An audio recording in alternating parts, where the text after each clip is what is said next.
Hello, dear students. Uh, for the MCAT technical training related to your electromagnetic theory subject, I will discuss the important points, okay, related to it. And since we have already completed the syllabus of the electromagnetic theory, so I don't think that it would be difficult for you to understand the things. Okay, so starting from the very basics, okay, you know that coordinate system is the tool by using which we can analyze any object, okay, any anything, means electric field density, electric flux density, or whatever fixed things are there, that we can utilize. So ये जो है coordinate system, वो उसका base है, ये tool है, okay, और इसके बेसिस पे ही हम सब चीजों को एनालाइज कर सकते हैं. हमें मालूम है कि कौन से कोऑर्डिनेट सिस्टम्स होते हैं. कार्टेशियन कोऑर्डिनेट सिस्टम होता है, सिलिंड्रिकल कोऑर्डिनेट सिस्टम होता है, और स्फेरिकल कोऑर्डिनेट सिस्टम होता है. तो कार्टेशियन कोऑर्डिनेट सिस्टम में हमारे पास क्या क्या रहते हैं? X, Y and Z are the variables. Cylindrical coordinates में rho, phi and Z are the variables, and spherical coordinates में आर, थीटा और फाई वेरिएबल्स होते हैं. और इन तीनों में all the three coordinates are mutually perpendicular to each other. ठीक है. तो और ट्रांसफॉर्मेशंस भी हमें मालूम है कि हम कैसे कर पाते हैं इसमें. Now if you see, so here Cartesian coordinate system को हम थ्री डायमेंशनल प्लेन में ऐसे रिप्रेजेंट कर सकते हैं. किसी भी एक पॉइंट को P point X Y Z में भी रिप्रेजेंट कर सकते हैं. तो अगर हम एक्स वाई जेड में रिप्रेजेंट करते हैं तो हम उसको कैसे लिख सकते हैं? Any vector can be written as A X plus A Y plus A Z, है ना. ऐसे ही लिख सकते हैं इसको. ठीक है. तो इसमें जो हम बेसिकली अभी देखेंगे, ये है सिलिंड्रिकल कोऑर्डिनेट सिस्टम, है ना. इसमें हम सभी को पता है कि रो होता है, rho is the vector, okay. So it is the radius of the cylinder passing through point P, okay. Phi is your azimuthal angle and Z जो सेम होता है. तो ये सारे फॉर्मेशन ट्रांसफॉर्मेशन फॉर्मूलेज हैं जो आपको मालूम है ऑलरेडी, ओके. फिर हम रिलेशनशिप डिराइव करते हैं, है ना, ए एक्स ए वाई ए जेड और ए रो ए फाई ए जेड में, और फिर ये उसके अकॉर्डिंग जो रिलेशनशिप होता है उसके अकॉर्डिंग हम ट्रांसफॉर्मेशन कर पाते हैं. सो कमिंग टू द, ये सब तो डेरिवेशन पार्ट्स हैं जो कि ऑलरेडी एक्सप्लेन किए जा चुके हैं. बट मैं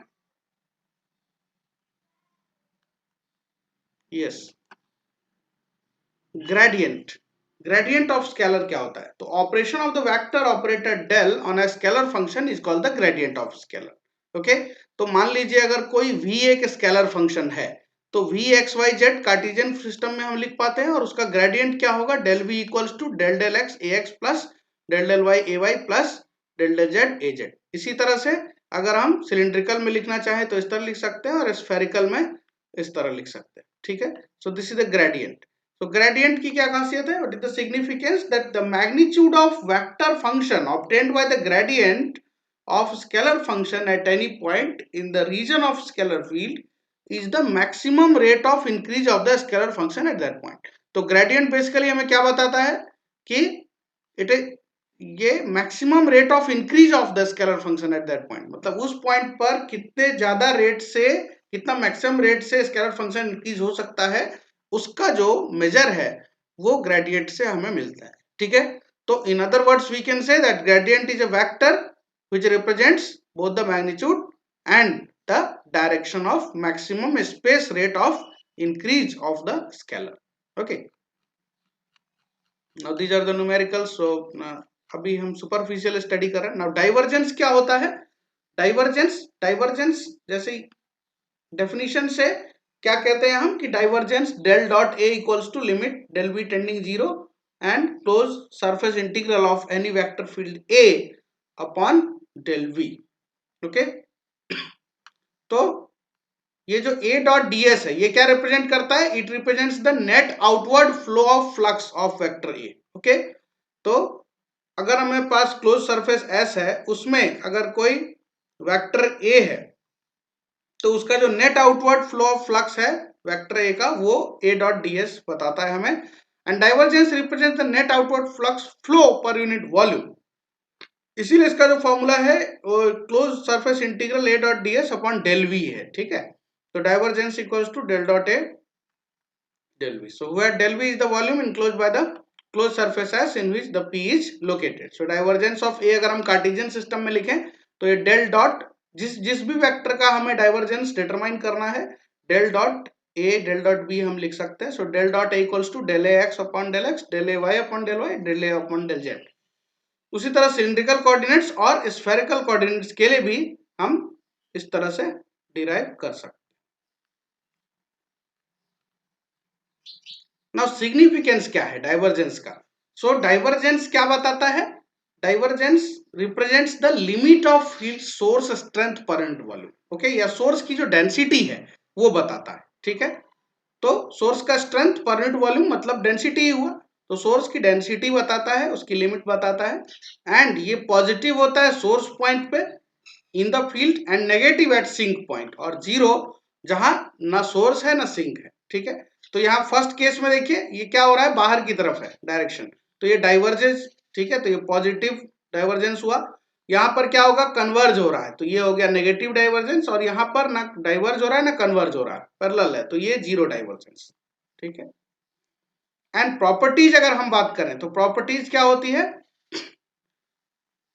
properties, it produces scalar field, मतलब डेल डॉट ए, दोनों वेक्टर ऑपरेटर हैं तो dot product of two vectors क्या मिलेगा, स्केलर मिलेगा. तो ये स्केलर प्रोडक्ट प्रोड्यूस करता है. Divergence of scalar V div V makes no sense, क्योंकि अगर स्केलर पे हम डाइवर्जेंस करते हैं तो उसका कोई मतलब नहीं है, और डाइवर्जेंस की आइडेंटिटीज ये दोनों है. ठीक है, del dot A plus B है तो del dot A plus del dot B होगा. अगर del dot B into A है जहां की v स्केलर है तो v डेल डॉट ए और a डेल v होगा. नाउ कर्ल क्या होता है? Curl of A is in the axial vector whose magnitude is the maximum circulation of A per unit area. Okay, तो curl मतलब it is a vector operator and it is represented by the cross product. So del cross A equals to कितना हुआ, close line integral of any vector field per unit surface. Okay, तो इसीलिए इसको हम कहते हैं कि whose magnitude the maximum circulation of A per unit area as the area tends to zero. तो यहाँ पर डेल एस टेंडिंग जीरो है. ठीक है, तो कार्टेशियन में हम डेल क्रॉस ए को इस तरह मैट्रिक्स डिटरमिनेंट की तरह सॉल्व कर सकते हैं, सिलिंड्रिकल में भी और स्फेरिकल में भी. ठीक है, और यहाँ जो डायरेक्शन है ना, यूनिट वेक्टर ए एन जो है, यहाँ पर कर्ल अगर हम किसी वेक्टर फील्ड का फाइंड आउट करते हैं तो उसका direction it is shown by an. Okay, and an is the unit vector normal to the surface del s and is determined using the right hand rule. Okay, now what are the properties of curl? ये curl की properties हैं जो मैं already discuss कर चुका हूँ कि divergence of curl zero होता है, curl of gradient also zero होता है. ठीक है, now what is divergence theorem? So divergence theorem states that the total outward flux of a vector field A through the closed surface S is same as the volume integral of the divergence of A. ठीक है, तो A dot del S equals to del dot A D V. Basically आप इसको ऐसे याद रखें, divergence theorem जो है सरफेस इंटीग्रल से वॉल्यूम इंटीग्रल में लिंक करता है. ठीक है, तो surface integral to volume integral अगर हम देखेंगे तो डाइवर्जेंस थ्योरम हम रेफर कर सकते हैं. उसी तरह से स्टोक्स थ्योरम मतलब it states that the circulation of vector field A around a closed path L is equal to the surface integral of the curl of A over the open surface S bounded by L, provided that A and del cross A are continuous on S. तो A dot dl closed line integral equals to del cross A dot ds surface integral. तो ये किस जो Stokes theorem है वो किस में convert करता है, line integral to surface integral and vice versa also. ठीक है, अब हम कूलम्स लॉ की बात करें तो कूलम्स लॉ क्या होता है? It states that the force between two point charges q1 and q2, okay, it is directly proportional to the product of charges and inversely proportional to the square of the distance between them. तो f क्या होता है? f equals to k q1 q2 upon r square. Okay, जहां k को हम 1/4 epsilon 0 से represent करते हैं और epsilon 0 is the permittivity of free space. उसकी वैल्यू कितनी होती है? 8.854 इन 10⁻12. और अगर पूरे k की वैल्यू हम कैलकुलेट करें तो it comes around 9 into 10⁹. Okay, so electric field intensity, अगर E की बात करें तो electric field strength it is the force per unit charge when placed in a electric field. तो E equals to F by Q होता है, इसकी unit होती है न्यूटन पर कूलम।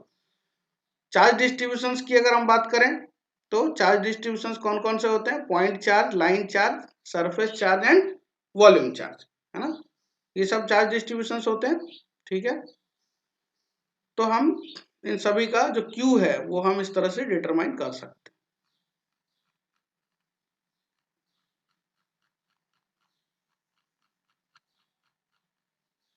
Now Gauss law.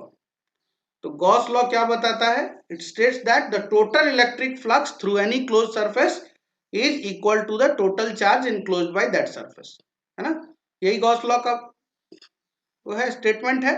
तो गॉस लॉ को हम मैथमेटिकली कैसे रिप्रेजेंट करते हैं? Psi equals to Q enclose. तो साई क्या हो गया? Total electric flux, and Q enclose is the total charge enclosed by that surface. तो इसका जब हम डेरिवेशन करते हैं तो इससे हमें एक इंपॉर्टेंट मैक्सवेल इक्वेशन मिलता है, rho V equals to del dot D, जहां पर डी क्या है? रो वी है वॉल्यूम चार्ज डेंसिटी, और डी क्या है? D is the electric flux density. तो इसका मतलब क्या हुआ? It states that the volume charge density rho V is equal to the divergence, del dot D क्या हुआ? डाइवर्जेंस हुआ, divergence of electric flux density. तो एप्लीकेशंस हम गॉस लॉ का कैसे यूज करते हैं? हमें अगर इलेक्ट्रिक फील्ड डेंसिटी निकालनी हो या इलेक्ट्रिक फ्लक्स डेंसिटी निकालनी हो, ठीक है, किसी भी पॉइंट पर due to any charge configuration, means point charge, surface charge, volume charge, तो हम गॉस लॉ का एप्लीकेशन मतलब गॉस लॉ को इस्तेमाल करके वेरी इजीली फाइंड आउट कर सकते हैं। ठीक है, तो गॉस लॉ देखिए, आपको सिर्फ क्या करना पड़ता है? जो भी चार्ज आपके पास है, let us suppose you are willing to determine electric flux density for a point charge, तो पॉइंट चार्ज को ढकने के लिए, उसको इनक्लोज करने के लिए गॉसियन सरफेस आपको एज्यूम करना पड़ेगा। तो पॉइंट चार्ज को इनक्लोज करने के लिए कैसा गॉसियन सरफेस होगा? ऑब्वियसली चारों तरफ से ढकना है तो स्फेरिकल होगा। ठीक है, तो इसलिए हम स्फेरिकल कोऑर्डिनेट सिस्टम से इसको डिटरमाइन कर रहे हैं। उसी तरह अगर हम लाइन चार्ज की बात करें तो लाइन चार्ज को ढकने के लिए कैसा गॉसियन सरफेस इस्तेमाल होगा? अगर कोई लाइन है, सपोज करिए आपको एक पेन को डब्बे में रखना है, तो डब्बा कैसा होना चाहिए? सिलिंड्रिकल होना चाहिए, तभी तो वो पूरा उसको ढकेगा। तो उसी तरह से लाइन चार्ज के लिए क्या होता है? गॉसियन सरफेस, लाइन चार्ज के लिए गॉसियन सरफेस होता है वो सिलिंड्रिकल होता है। तो यहां पर हम सिलिंड्रिकल कोऑर्डिनेट्स का इस्तेमाल करके और वेरी इजीली गॉस लॉ को यूज कर सकते हैं। तो गॉस लॉ यूज करने से पहले you will have to assume the Gaussian surface which will enclose your charge element completely.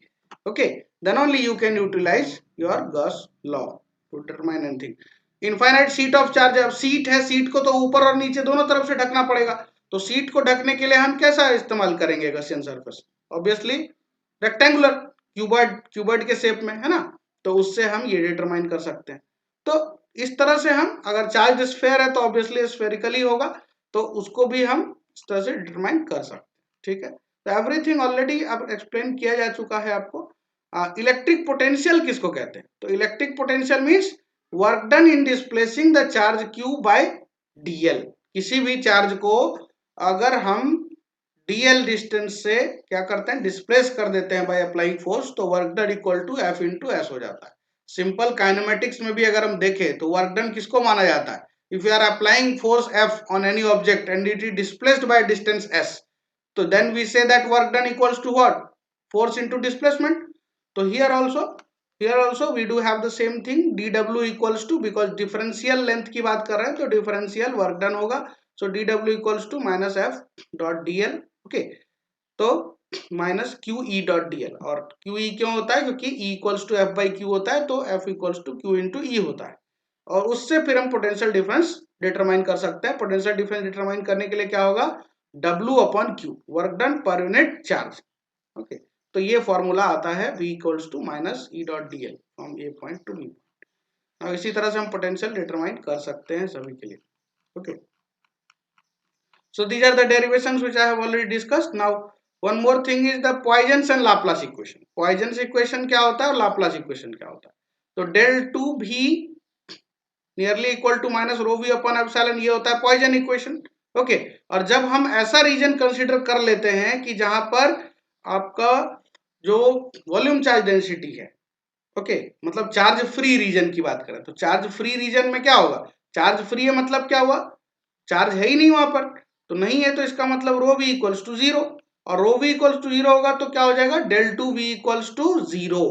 तो ये जो एजम्पशन है, this is called your what, Laplace equation. Okay, तो यूनिकनेस थ्योरम के थ्रू हम डिटरमाइन कर सकते हैं।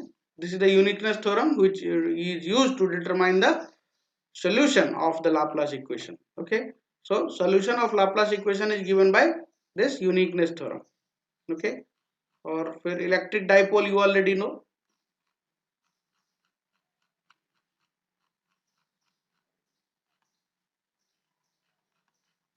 Okay, then polarization in dielectrics. Polarization क्या होता है डाइलेक्ट्रिक्स में? तो आप देखिए पहले क्या है, जब न्यूट्रल है तो चार्ज इलेक्ट्रिक फील्ड डेंसिटी 0 है। अब आप इलेक्ट्रिक फील्ड अप्लाई करोगे तो क्या होगा, जो चार्ज है वो ओरिएंट होंगे उस तरफ, तो ओरिएंट होकर के क्या हो जाएंगे, एक डाइपोल का फॉर्मेशन करेंगे। मतलब एक जो होगा ये मॉलिक्यूल और दूसरा ये डाइपोल। ओके, तो ये जो डाइपोल बन के आया है, इसका डाइपोल मोमेंट कैसे डिटरमाइन करते हैं, charge into the distance between this negative and positive charge, equal and opposite charge separated by small distance d। तो वही स्मॉल डिस्टेंस को हम चार्ज के साथ प्रोडक्ट करके डाइपोल मोमेंट डिटरमाइन कर सकते हैं। For n number of dipoles we can go like this. उसके बाद हमने बाउंड्री कंडीशंस की चर्चा की थी, जो dielectric boundary condition, perfect dielectric boundary condition है ना।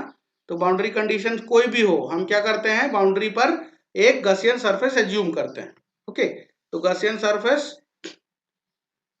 यहाँ पर जैसे लाइन चार्जेस के लिए सॉरी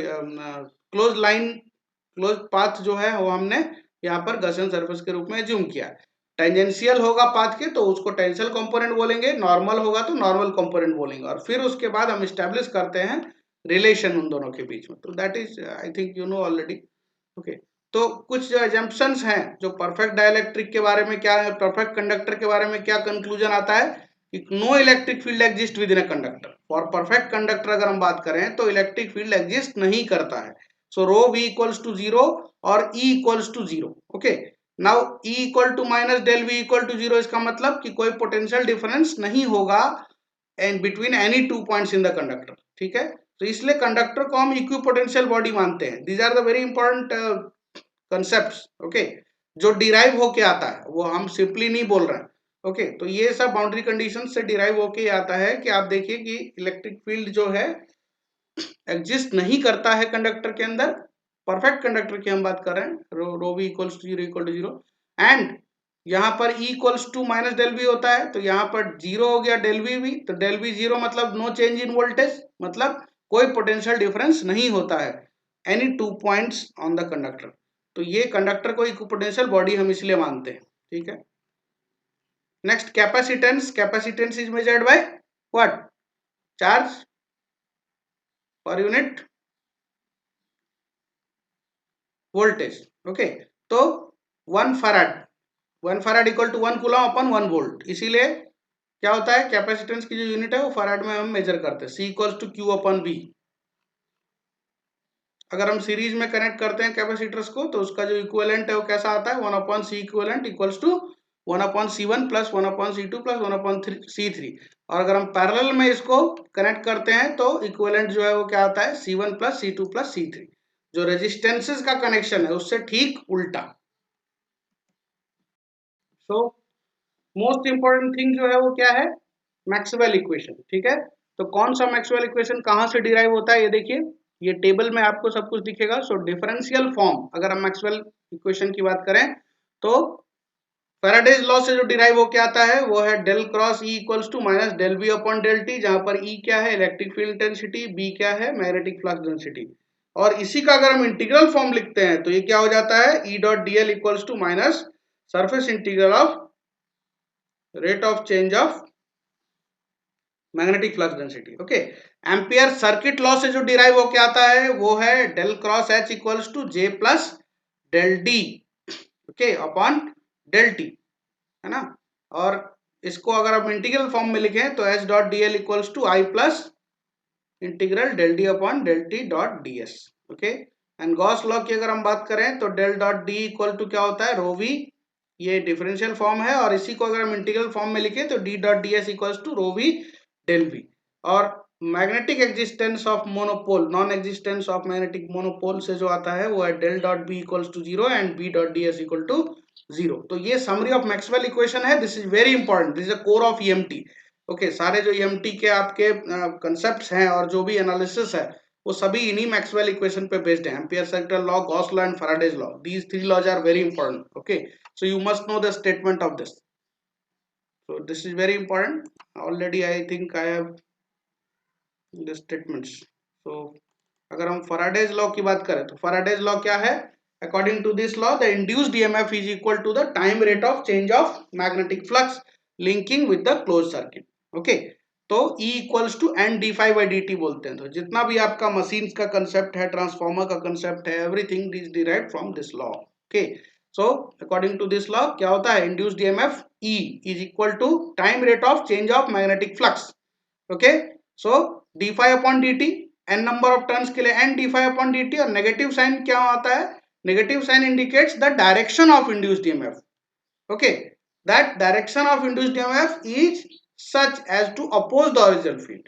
तो जो इंड्यूस्ड EMF का डायरेक्शन होता है वो ओरिजिनल फील्ड को ही अपोज करता है, इसलिए उसका जो साइन है वो क्या है? नेगेटिव।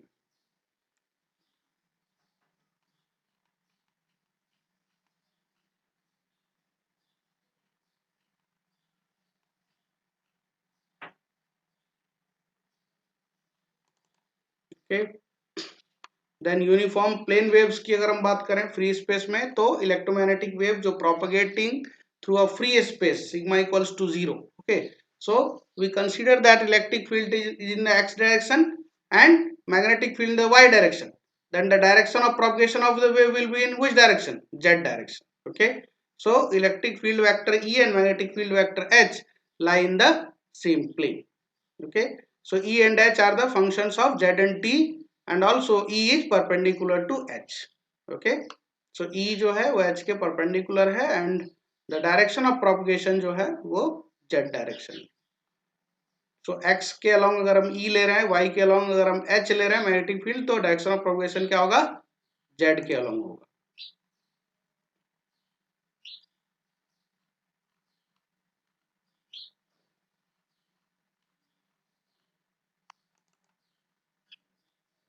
टोरॉइड आप सभी को मालूम है, toroid is what?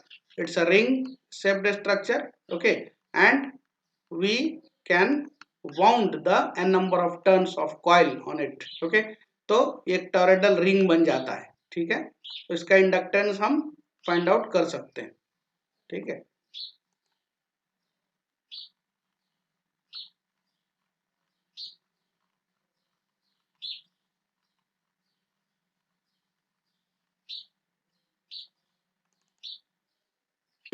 Ampere circuit law क्या बताता है?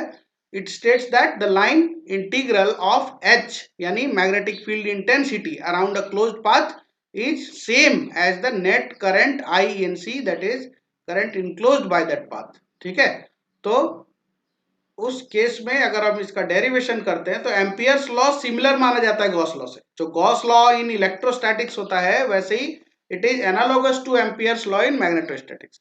ओके, तो del cross H equals to J जो हम बोलते हैं, तो Ampere's law in differential form कहलाता है। ये एम्पियर्स लॉ से डिराइव हो क्या है? Del cross H equals to J. Okay, and this is the Ampere's law in differential form, तो मैक्सवेल इक्वेशन में भी मैंने दिखाया था। तो स्टेटमेंट इज वेरी इंपॉर्टेंट। ये क्या कहता है? It states that the line integral of H around a closed path is the same as the net current INC enclosed by that path. Okay. So अब इसके बेसिस पर you will have a test. Okay. ये applications हैं, जैसे हम Gauss law का application use करते हैं वैसे एम्पियर्स लॉ का भी हम एप्लीकेशन यूज करते हैं। तो इसके बेसिस पे आपका एक टेस्ट होगा and it will consist of 15 questions. Okay, और उन 15 क्वेश्चंस को आपको आधे घंटे में करना है। ठीक है, and the test timing is scheduled perhaps it is 3:30 to 4। Okay,